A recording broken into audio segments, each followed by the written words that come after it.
इसका 2-3 लोगों ने ऐसे गला करके दबाया और इसका कैमरा ऐसे पकड़ के छीन लिया। जब छीनने के बाद कैमरा टूट गया, उसने सोचा कि ऊपर लाइट है, लाइट भी तोड़ दी उसने, कैमरा भी उन लोगों ने तोड़ दिया। उसके बाद जो हुआ, उसके बाद इन्होंने गंदी गंदी गाली हमें माँ की, बहन की। मैं मोहल्ले के लोगों से गुहार लगाता रहा, मैंने कहा भाई साहब कोई तो पुलिस को फ़ोन कर दे। मेरी गर्दन दबा दी थी पूरी, और उसके बाद मेरी गर्दन दबाने के बाद मेरे मतलब पैर की तरफ में पूरे में लात मारी गई है। मैं अपने ऐसे करके बचा रहा था, बैग था मेरी पीठ पर, मैं थोड़ा साइड हुआ, पर लगातार वो कंटिन्यू लात मार रहे थे, वो रुक ही नहीं रहे थे। पता नहीं क्या सिस्टम था। मैं उनसे बोला मैं हाथ जोड़ रहा हूँ, मैंने मुझे छोड़ दो, कोई छोड़ने की तैयार ही नहीं था मेरे को।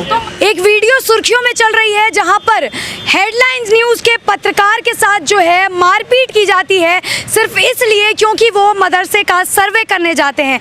वो मदरसा जो गैर कानूनी जमीन पर बना होता है। वही पत्रकार और वही कैमरामैन हमारे साथ मौजूद हैं जिनके साथ जो है बदसलूकी की गई है। सर, सबसे पहले तो ये बताइए कि कैसे आप अंदर गए, क्या तमाम आपने चीज़ें देखी जिस वजह से आपके साथ ये हरकत? मैं आपको पूरी बात बताता हूँ। एक वीडियो एक बच्चे के पीटने की वायरल हो रही थी सोशल मीडिया पे, हम लोग उसको देख रहे थे। मैंने उसको देखना शुरू किया, मैंने उसमें निकाला तो एक मदीना मदरसा जो कि निजामुद्दीन थाने से महज 1 किलोमीटर की दूरी पे मौजूद है। वो लैंड जो है, वो जगह जो है, वो LNDO land and development office की जगह है। उस जगह पर एक मोहम्मद तौफील खान जो हैं, उनकी कोई संस्था है निजामिया अरबिया करके, वो पूरी एक संस्था है।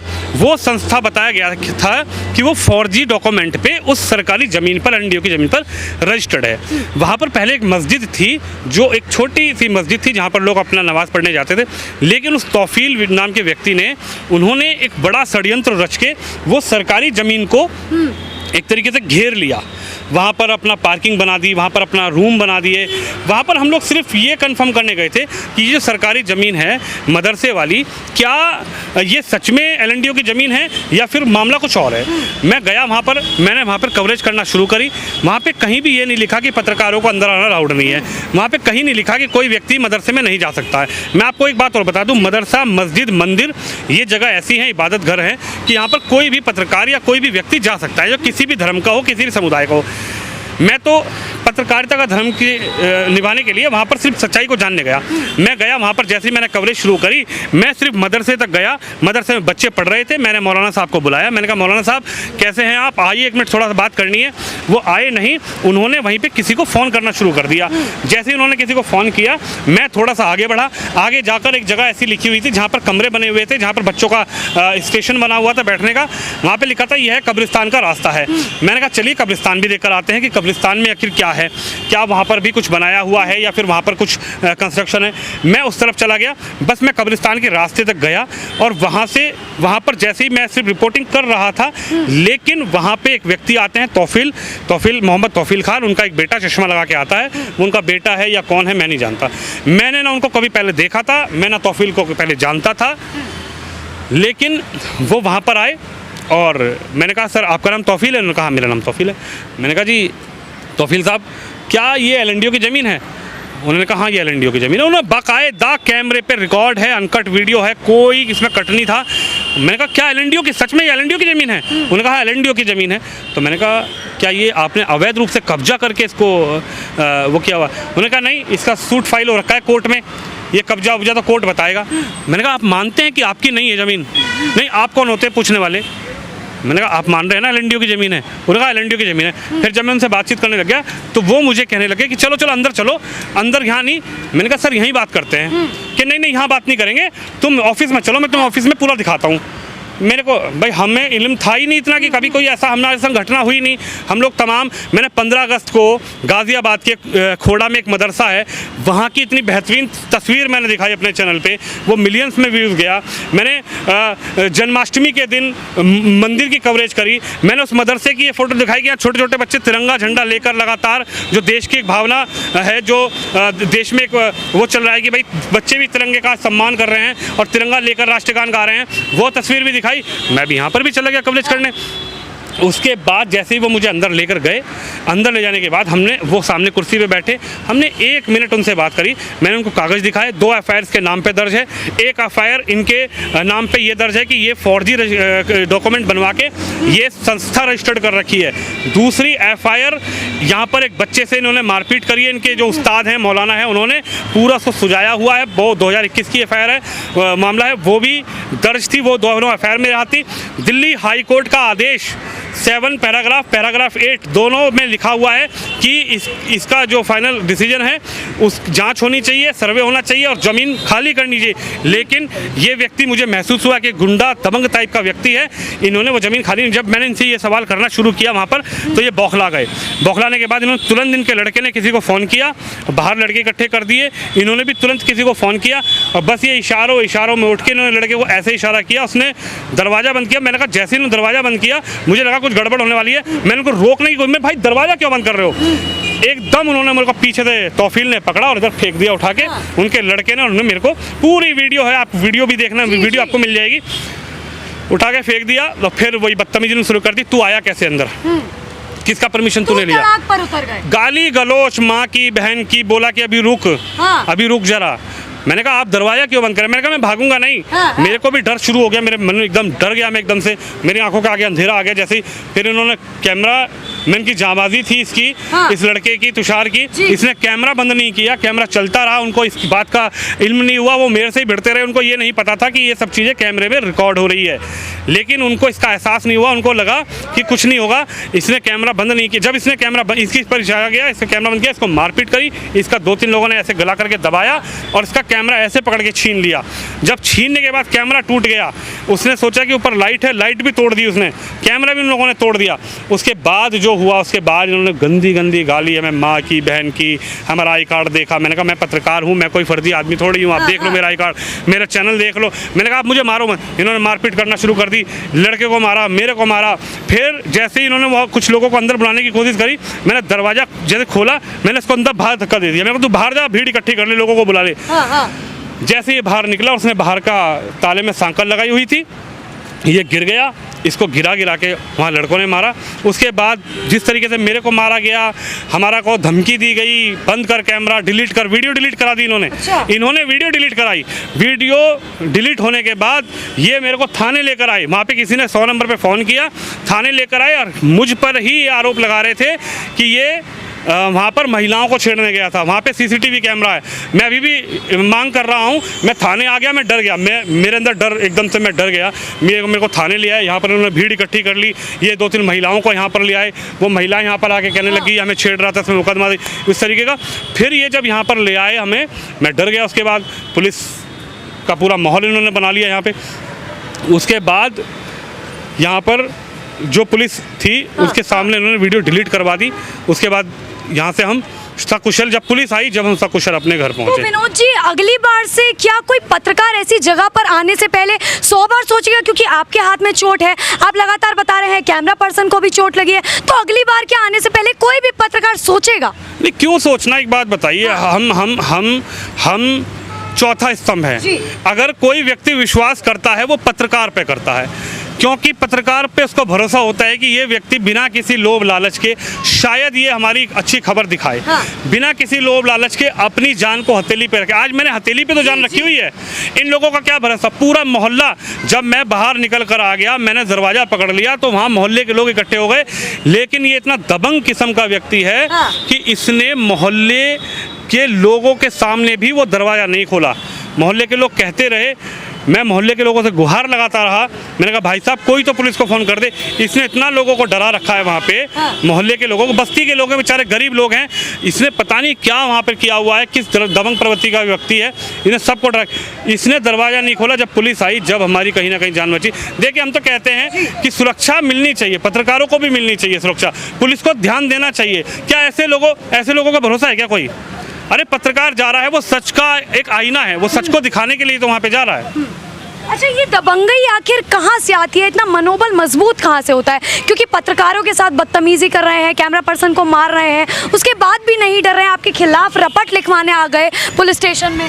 जो व्यक्ति हजारों गज जमीन घेर सकता है, जो व्यक्ति दबंग अपने दबंग तरीके से हजारों गज जमीन घेर सकता है, अरबों रुपए की वो जमीन है, करोड़ों रुपए की, क्या उस व्यक्ति को कहीं से फंड नहीं आ रहा होगा? इसको इससे ये पता करना चाहिए। सरकार, मैं अभी भी सरकार से गुहार लगा रहा हूँ, सरकार को कह रहा हूँ, मोदी सरकार केंद्र में है। मैं केजरीवाल जी को भी कहना चाहता हूँ, केजरीवाल जी, अरविंद केजरीवाल जी, नरेंद्र मोदी जी, अमित शाह जी, ऐसे मदरसों की जांच करवाइए। अवैध रूप से जो मदरसे चल रहे हैं, मैं ये नहीं कह रहा मैं मदरसे के खिलाफ नहीं हूँ, मैं मस्जिद के खिलाफ नहीं हूँ, मैं मंदिर के खिलाफ नहीं हूँ।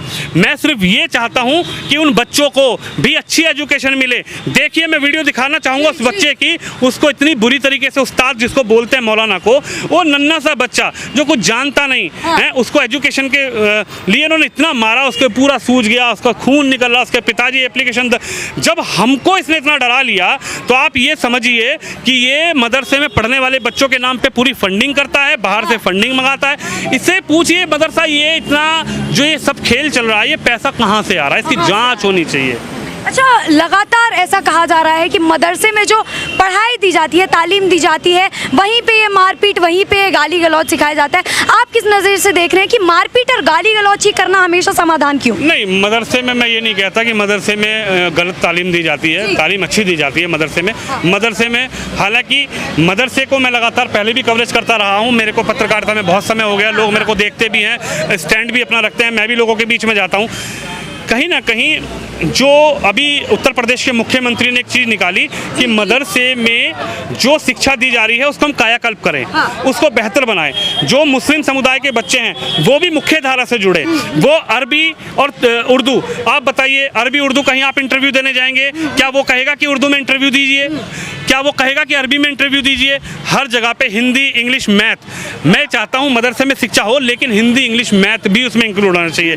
वो भी हमारे भाई हैं। अरे ईश्वर ने सबको एक पैदा किया, यहाँ पर आके हिंदू मुस्लिम हम लोग बन गए हैं। क्या मुझे दुख नहीं हुआ जो बच्चे को मारा है, उसके बच्चे को इतनी बुरी तरीके से मारा है? क्या आप मौलाना साहब को पूछिए, इंग्लिश की स्पेलिंग सुनिए, पूछिए उनसे, बता नहीं पाएंगे। आप किसी बच्चे को पूछिए राइट टू इन्फॉर्मेशन क्या है, बता नहीं पाएंगे। आप किसी बच्चे, क्यों नहीं बता पा रहे? क्योंकि उनको वही शिक्षा वहीं पर उनको समेट दिया जा रहा है। हम ये चाहते हैं कि भाई शिक्षा अच्छी हो, अच्छी शिक्षा हो, मदरसे में हो, मंदिर में हो, मस्जिद में हो, शिक्षा अच्छी हो। मैं अगर चाहता हूं कि मेरे बच्चे अच्छे स्कूल में पढ़ें, तो मैं ये भी चाहता हूं कि मेरे पड़ोसी अगर सलीम है, सलमान है, नदीम है, उसके बच्चे भी अच्छी एजुकेशन लें, वो भी IAS IPS बने। लेकिन इन जैसे कट्टरपंथियों को तो ये पसंद नहीं आ रहा ना। ये तो सिर्फ और सिर्फ सरकारी जमीन घेर रहे हैं, गुमराह कर रहे हैं लोगों को, हिंदू मुस्लिम के नाम पर लोगों को भड़का रहे हैं। ये लोग ये कर रहे हैं। हजारों का जमीन उसने घेरी हुई है, उसको पूछे कोई जाके LNDO की जमीन, वो खुद एक्सेप्ट कर रहा है। महिला, मेरे को बोला कि ये महिलाओं को मैं छेड़ रहा था वहाँ पे। वहाँ पर आप लोग आज माहौल देख कर आए। वहाँ पर क्या मैं और ये 20-22 साल का लड़का वहाँ मुस्तंडे वो खड़े हुए थे, क्या उनके सामने हम महिलाओं को छेड़ सकते हैं?